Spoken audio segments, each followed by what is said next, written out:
Welcome to Lesson 27.3, Circulation. In this lesson, we'll compare open and closed circulatory systems and compare patterns of circulation in vertebrates. The circulatory system transports energy and nutrients to cells in the body.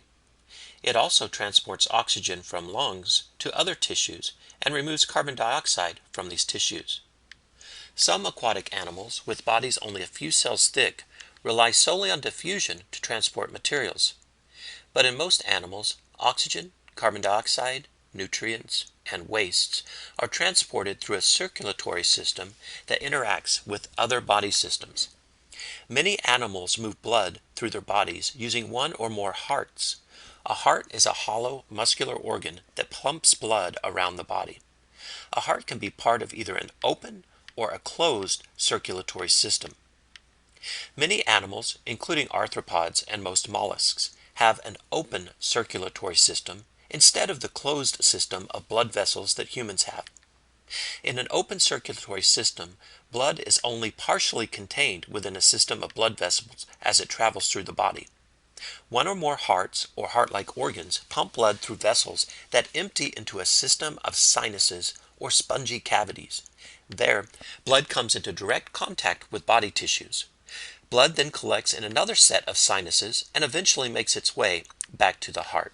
Many larger, more active invertebrates, including annelids and some mollusks, and all vertebrates have closed circulatory systems. In a closed circulatory system, blood circulates entirely within blood vessels that extends throughout the body. A heart or heart-like organ forces blood through these vessels. Nutrients and oxygen reach body tissues by diffusing across thin walls of capillaries, the smallest blood vessels. Blood that is completely contained within blood vessels can be pumped under higher pressure, and thus can be circulated more efficiently than can blood in an open system. As chordates evolved, they developed more complex organ systems and more efficient channels for internal transport. Most vertebrates with gills have a single loop circulatory system with a single pump that forces blood around the body in one direction. This structure is the heart. In fish, the heart consists of two chambers, an atrium and a ventricle. The atrium receives blood from the body. The ventricle then pumps blood out of the heart and to the gills. Oxygen-rich blood then travels from the gills to the rest of the body and returns oxygen poor to the atrium. The upper structure of the heart is the ventricle, and the lower structure is the atrium. In this example, the upper structures are gill capillaries, and the lower structures are body capillaries. As terrestrial vertebrates evolved into larger and more active forms, their capillary networks became larger. Using a single pump to force blood through the entire system would have been increasingly difficult. This issue was avoided as the lineage of vertebrates that led to reptiles, birds, and mammals evolved. Most vertebrates that use lungs for respiration have a double-loop, two-pump circulatory system.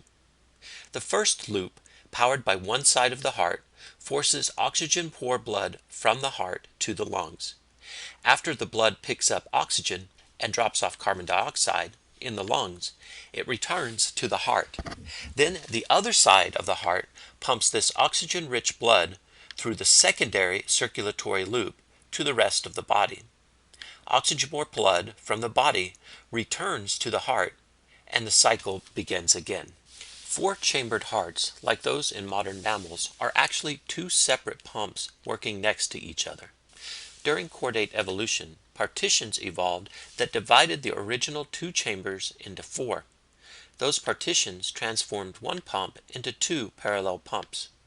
The partitions also separated oxygen-rich blood from oxygen-poor blood. We can get an idea of how the partitions evolved by looking at other modern vertebrates. Amphibian hearts usually have three chambers, two atria and one ventricle. The left atrium receives oxygen-rich blood from the lungs. The right atrium receives oxygen-poor blood from the body. Both atria empty into the ventricle. Some mixing of oxygen-rich and oxygen-poor blood in the ventricle occurs.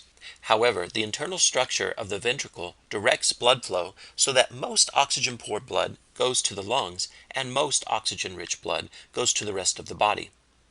Reptilian hearts typically have 3 chambers. However, most reptiles have a partial partition in their ventricle. Because of this partition, there is less mixing of oxygen-rich and oxygen-poor blood than there is in amphibian hearts.